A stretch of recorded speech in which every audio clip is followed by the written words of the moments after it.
ಏಟು ತಿಂದ ಕಂಡಕ್ಟರ್ ಮೇಲೆಯೇ ಪೋಕ್ಸೋ ಪ್ರಕರಣ. ರಾಜ್ಯಾದ್ಯಂತ ಕನ್ನಡ ಪರ ಸಂಘಟನೆಗಳ ಸಮರ. ಹುಬ್ಬಳ್ಳಿ ಆನೇಕಲ್ನಲ್ಲೂ ಆಕ್ರೋಶ.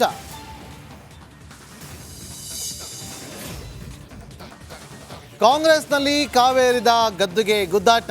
ಪಟ್ಟದ ಫೈಟ್ ಮಧ್ಯೆ ಡಿಕೆಶಿ ಟಕ್ಕರ್. ಡಿಸಿಎಂಗೆ ಸಾಹುಕಾರ್ ಕೌಂಟರ್.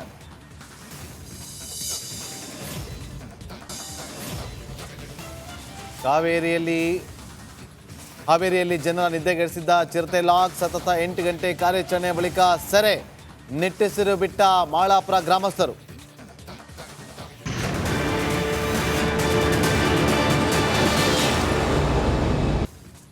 ರಾಜ್ಯ ಕಾಂಗ್ರೆಸ್ನಲ್ಲಿ ಕೆಪಿಸಿಸಿ ಪಟ್ಟದ ಫೈಟ್ ಮತ್ತೆ ಮುನ್ನೆಲೆಗೆ ಬಂದಿದೆ. ನಿನ್ನೆಯ ಡಿಸಿಎಂ ಡಿಕೆ ಶಿವಕುಮಾರ್ ಅವರ ಹೇಳಿಕೆಗೆ ಇವತ್ತು ಬೆಳಗಾವಿ ಸಾಹುಕಾರ್ ಕೌಂಟರ್ ಅನ್ನು ಕೊಟ್ಟಿದ್ದಾರೆ. ಹೇಗಿತ್ತು ಅಂತೀರಾ? ಈ ಸ್ಟೋರಿ ನೋಡಿ.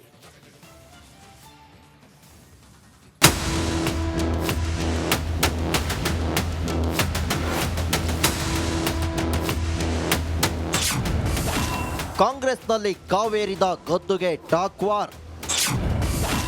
ಡಿಸಿಎಂ ಡಿಕೆಶಿಗೆ ಟಕ್ಕರ್ ಕೊಟ್ರ ಸಾಹುಕಾರ್.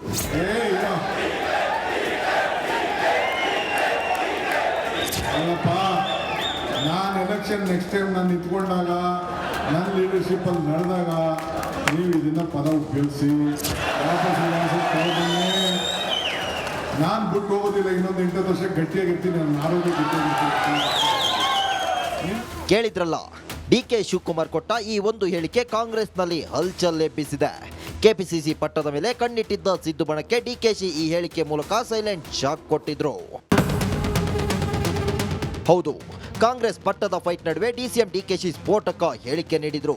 ಕೆಪಿಸಿಸಿ ಅಧ್ಯಕ್ಷಗಿರಿಯಲ್ಲಿ ಬದಲಾವಣೆ ಆಗಲ್ಲ, ಇನ್ನು 10 ವರ್ಷ ನಾನೇ ಅಧ್ಯಕ್ಷ ಎಂದು ಪರೋಕ್ಷ ಸುಳಿವು ಕೊಟ್ಟಿದ್ರು. ಈ ಮಾತು ಕೆಲ ಕೈ ನಾಯಕರ ಕಣ್ಣು ಕೆಂಪಾಗಿಸಿದೆ.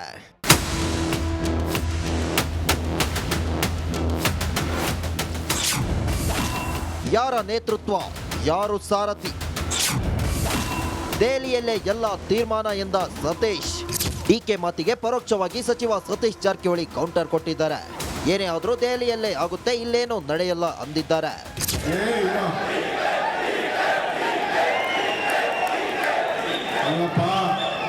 ನಾನು ಎಲೆಕ್ಷನ್ ನೆಕ್ಸ್ಟ್ ಟೈಮ್ ನಾನು ನಿಂತ್ಕೊಂಡಾಗ ನನ್ನ ಲೀಡರ್ಶಿಪ್ಪಲ್ಲಿ ನಡೆದಾಗ ನೀವು ಇದನ್ನು ಪದ ಉಪಯೋಗಿಸಿ ನಾನು ಬಿಟ್ಟು ಹೋಗೋದಿಲ್ಲ. ಇನ್ನೊಂದು 8 ವರ್ಷ ಗಟ್ಟಿಯಾಗಿರ್ತೀನಿ. ನನ್ನ ಆರೋಗ್ಯ ಗಟ್ಟಿಯಾಗಿರ್ತೀನಿ. ಅದೇ ಹೇಳಿದಿಲ್ಲ, ಅದು ಹೈಕಮಾಂಡ್ ನಿರ್ಧಾರ ಮಾಡಬೇಕು ಯಾರು ನೇತೃತ್ವ ಅಂತ. ಮತ್ತೆ ಅಲ್ಲೇ ಬರ್ತಿರಲ್ಲ, ಅದು ನಿರ್ಧಾರ ಮಾಡೋರು ಯಾರು, ಮಾಲಕರು ಯಾರು?